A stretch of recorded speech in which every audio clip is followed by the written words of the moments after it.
inviting me to this distinguished forum today, because this is an extremely important time. And I'm going to talk about the energy sector of Ukraine, and this is the crisis point right now in Ukraine, as it was mentioned earlier. We know that the energy sector of Ukraine has been targeted by Russian missiles and drones since the beginning of the war.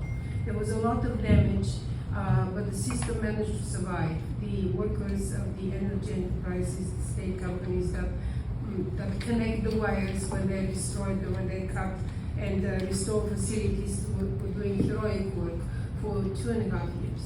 But since March, Russia has increased the attacks on Ukraine and systematically started destroying facilities. The President Zelensky, and his government have said that 50% of Ukrainian electricity generating capacity is destroyed. The peak consumption last year was 18 gigawatts. Russia's strikes has destroyed 9 gigawatts and probably 9.2. And according to Minister Jurkiw, who also confirmed this number, 42 units of thermal power plants, which is 70% of the thermal power capacity of the country, is destroyed.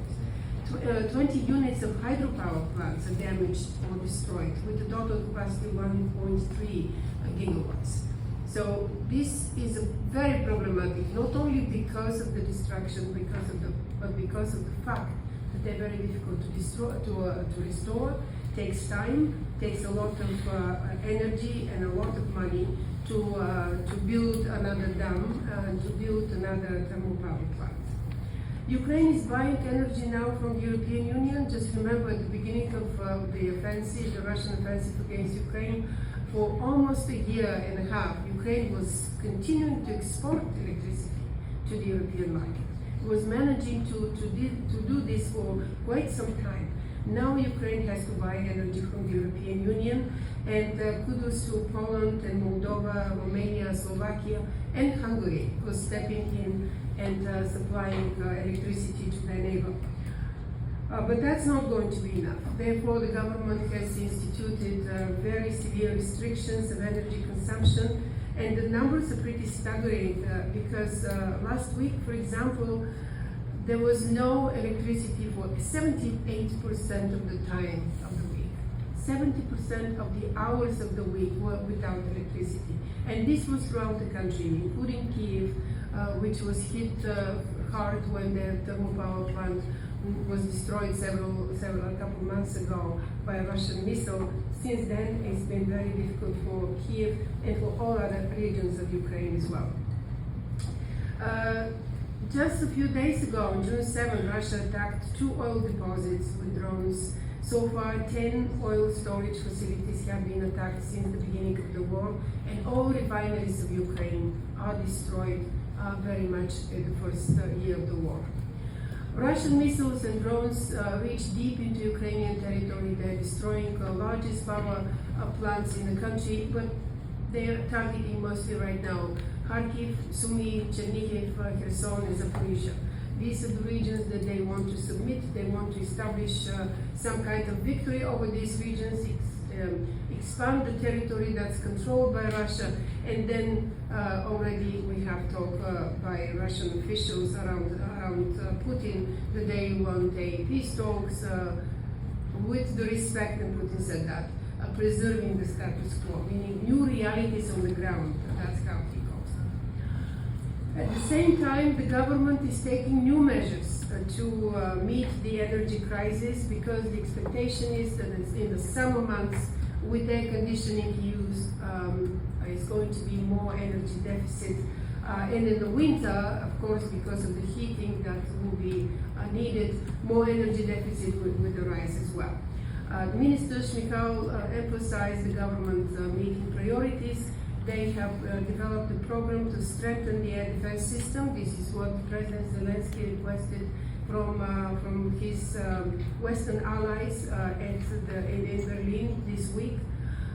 Repair the damaged equipment and further develop drone defenses, decentralize the energy system, secure international support and cooperation, and increase energy efficiency and responsible energy consumption. This means severe restrictions of energy consumption. One of them is going to be the enterprises will not be able to use air conditioning during the summer months, except for the hospitals and some productions that require air conditioning as part of the production cycle. And this is going to affect the blackouts and the restriction of using of air conditioning. Of course, they're going to affect the economy. If you don't have electricity, very little you can produce.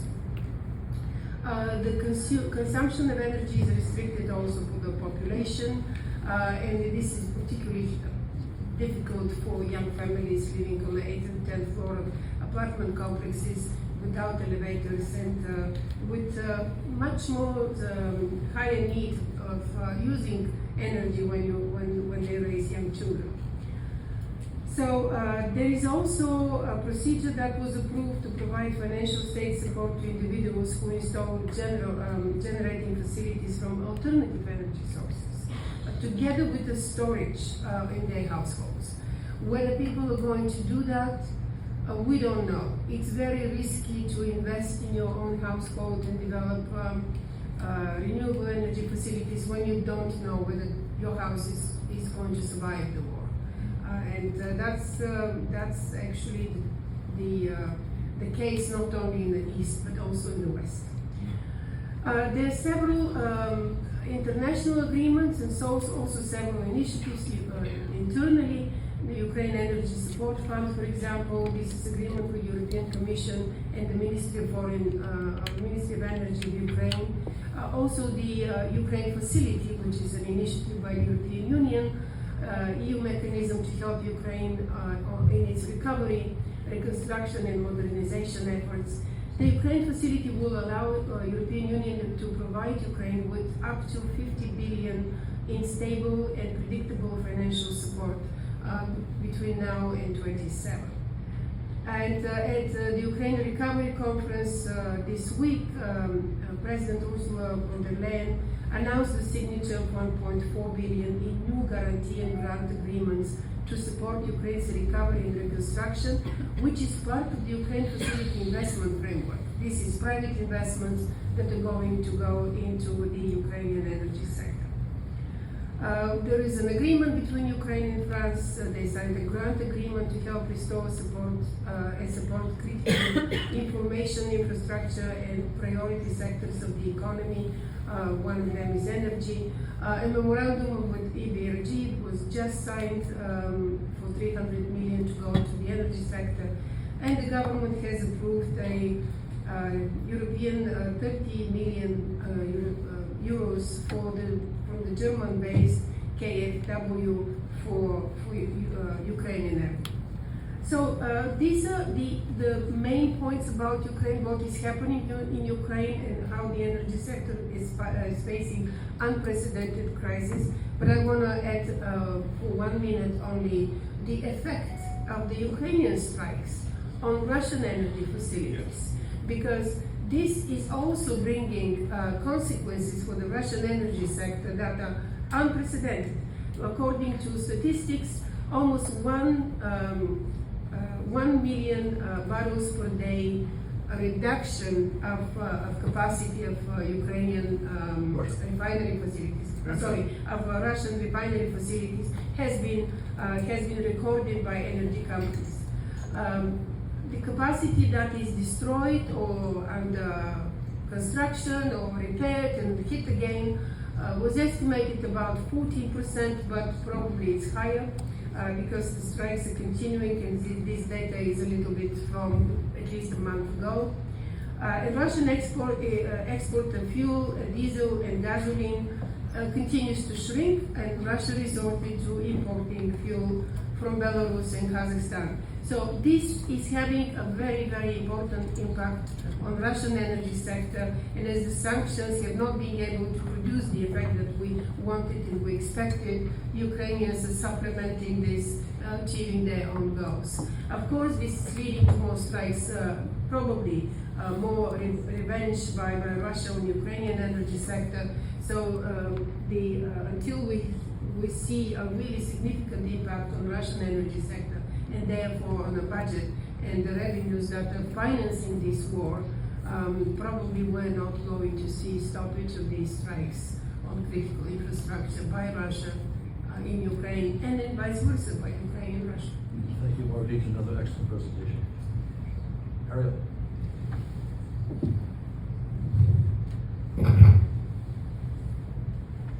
Good morning. I want to join the colleagues to commemorate the wonderful memory of Morgan Williams. I met Morgan probably close to 30 years ago. We worked closely. I spoke at their events, and he always was uniformly supportive, was a wonderful, dedicated person, and may he rest in peace. In terms of energy, colleagues covered a lot of that, but I would like to start with the Russian strategy. Russian strategy throughout 22-23 was to destroy distribution networks, transformers, and such, but they did not focus on generation capacity on power stations as much as they're now. Now the generation capacity is reduced from 55 gigawatts that they had before the Russian invasion in February of 22 to less than 20 gigawatt. This is 50+% more, or 50+% less generation capacity.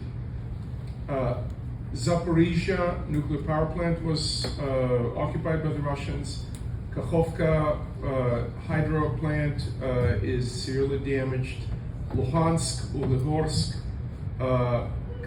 Kanev hydro, Dneprohes, Zmiyevskaya, and lately Tripolskaya is severely destroyed, severely damaged. Ukraine lost 70% of solar, 30% of wind. These are World War II level destruction of energy capacity. I went to the Russian Telegram channels and Russian sources to see how they justified. And they justified by saying that they're denying electricity to the Ukrainian military production. That is not a justification from the humanitarian point of view. This is a stupid strategy if they want to, in the future, either, they're talking about occupation and annexation. That doesn't make sense even from the Russian perspective. I believe that the main reason they're doing this is to break the Ukrainian spirit. That's number one. Number two, they're doing it to demonstrate to the Europeans what may happen to them if they continue to escalate and have a war with Russia. And this is an interesting and important point. The next point I'm going to make, I wanted to make it in conclusions, but I'm going to make it now. And that is that Russia needs to taste the medicine that they're dishing out. Meaning that in addition to these NPZ, to the refineries, it is a legitimate target, proportionate under the international law, to go after power generation capacity in Belgorod, in Kursk, in Bryansk, and now we see Ukraine has a reach of 1,000 miles into the Russian hinterland. So why is it that the United States is telling Ukrainians not to target such targets? Is it because we're afraid of escalation? Is it because that we still hope for an off-ramp? As a senior former State Department official recently shared with us in a Council on Foreign Relations conversation, we need to give Putin an off-ramp. The main tasks the Russians are saying, this is from Russian sources, The main task of the next few months is to develop filigree strikes, very precise strikes, on Ukrainian nuclear power stations. This is very dangerous. I don't need to explain to you how catastrophic this can be. And they say, oh, don't worry, it won't provoke a new Chernobyl. How do they know? What if that Kinzhal missile will veer off by 10 meters and hit a reactor as opposed to a transformer in a nuclear power station?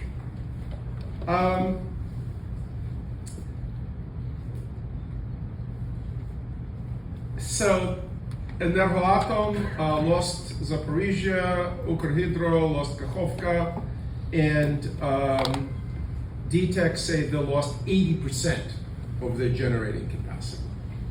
This is catastrophic level of destruction. I hope that the neighbors of Ukraine are capable to quickly locate, site, and build up the fastest possible projects. And I agree with colleagues, this is not the time to dictate strict environmental criteria for Ukraine. We can worry about it in the post-war reconstruction. The more solar and wind, the better, as long as it's economical and the intermittency and energy storage issue is resolved. If you want to know more about intermittency and storage, in today's Forbes, there's an article about the limitations to great American solar energy industry that the lack of intermittency and the lack of storage are causing as a limit to our solar. The success of Russian attacks is caused by insufficient Ukrainian anti-air capacity. That anti-air capacity is caused in turn by the lack of our production capability of Patriots and other anti-air, and because of this horrendous 7 months pause caused by our Republican friends in Congress. Now, hopefully, this is changing, although in today's news, the Pentagon said they're not supplying additional Patriots yet to Ukraine. I hope that this is going to change soon. So, clearly, the Patriot Hawk Stinger systems need to be supplied. By the way, for those of us military geeks, Patriot Hawk and Stinger are 20, 30, and 40-year-old systems. Looking at the geostrategic map in Europe, in the Straits, in Taiwan Strait, and in the Middle East, we need much more, not just anti-air, but also anti-drone capacity.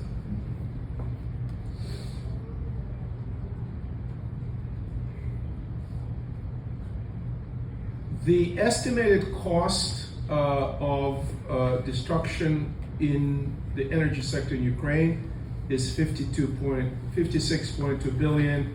The cost of rebuilding is 50 billion. I think it's a nice round number that the current G7 measures can address. To wrap it up, the demoralization of Ukrainian population, destruction of industrial capacity, and freezing of Ukrainians in winter are the main goal of this campaign. The question arises why Europe still imports Russian LNG, liquefied natural gas. This is 20% of the total LNG consumption.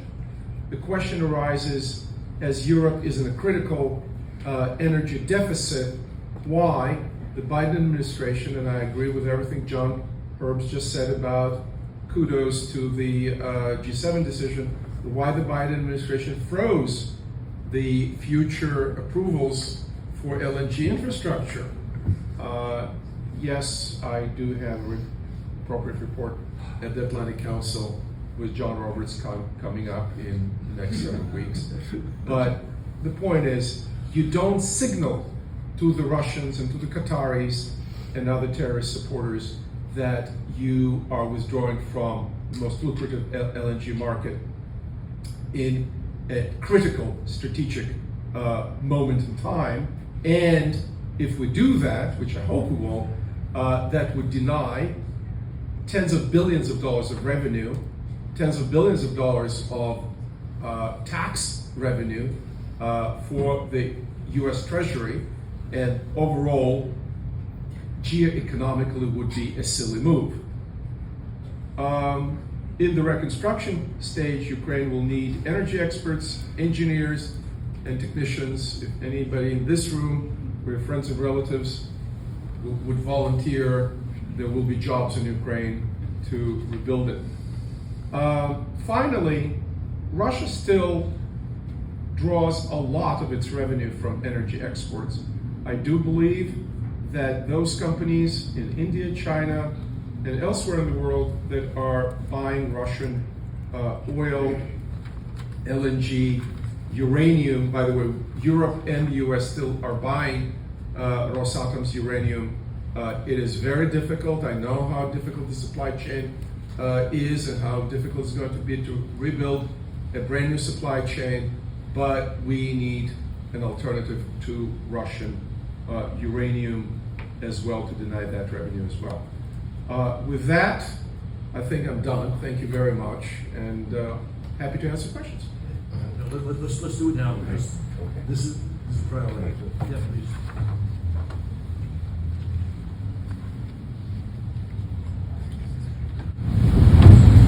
I will not talk about Morgan and economics and so forth, but Morgan the man. For those of us all who know him, knew him, worked with him, he was focused on Ukraine's future, its economics, its independence. As you probably know, you would have to know if you know Morgan. He was from Kansas, and Kansas agriculture were always part of Morgan. He was educated in Kansas. He was a member of the board of directors of Ottawa University in Kansas, where he had graduated Phi Beta Kappa. He worked for the United States Department of Agriculture in Canada, in Kansas. Senator Bob Dole of Kansas, he was his agricultural legislative assistant on the Senate Committee of Agriculture. I won't list all his connections, old and new, with Kansas, but he was a Kansan, and he went to Ukraine. Sometime in the mid to late 1990s, Morgan went to Ukraine and at first focused primarily on, surprise, agriculture. Indeed, for a short time, he worked as a consultant to our U.S.-Ukraine Foundation in Kiev. But Morgan and the U.S.-Ukraine Business Council became synonymous. It will always be hard to separate the two. The US-UBC was established in 1995, and I don't know if people here would remember or know. Originally, the US-UBC was headed by a former State Department official and a Russophile. It was looked at with concern and suspicion. But at the end of 2007, Morgan was elected to president and everything changed. We at the U.S.-Ukraine Foundation became very close to Morgan as he worked to build that fledgling organization. He rented space from us to contain his expenses as he would build the US-UBC from just a few members and virtually no program. And build it he did. US-UBC now has at least 230 members, active members, and is a powerful voice for business in Ukraine, heard in Kiev as it should be, and certainly heard him in Washington. Program after program, meeting after meeting, Morgan's US UBC has been tireless in support of business in Ukraine, educating, consoling, petitioning, demanding, with messages vital to business and vital to the growth and strengthening of Ukraine before and during Putin's barbaric invasion. Morgan's influence has been felt anytime business and economics are discussed about Ukraine, and he will continue to be felt. But interestingly enough, Morgan, the Kansan, fell in love with Ukraine and the people of Ukraine, and became even more than a force behind US UBC. In Ukraine, Morgan learned about the Holodomor, and he became an advocate for pressing the world to know, understand, and appreciate the horrors of the Holodomor. Morgan started collecting paintings on the topic of the Holodomor. It turned out that there were not very many works of art about Stalin's forced famine. Ukrainian artists, even in the 1990s, were still afraid to address the issue. But Morgan began to encourage Ukrainian artists to do so. Painting after painting, a collection began to emerge, which Morgan Williams himself called, quote, canvas that never existed, end of quote.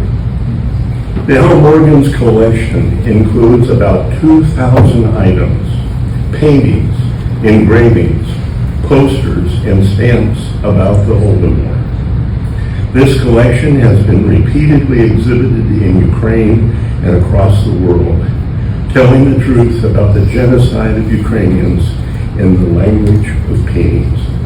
That is all on because of Morgan. The head of an important and thriving business-related enterprise, Morgan's heart genuinely responded to Ukraine's history, pain, and he acted to help make that history known and understood. Over the years, Morgan has received many accolades in Kansas, in Ukraine, in Washington, and rewards he has, stacks of them. But I think his lasting memory and greatest reward as a champion of Ukraine is that his passing away, his legacy of caring and working for Ukraine for a strong and independent future is how his loss is felt by people who knew him and appreciated him. May he rest in peace.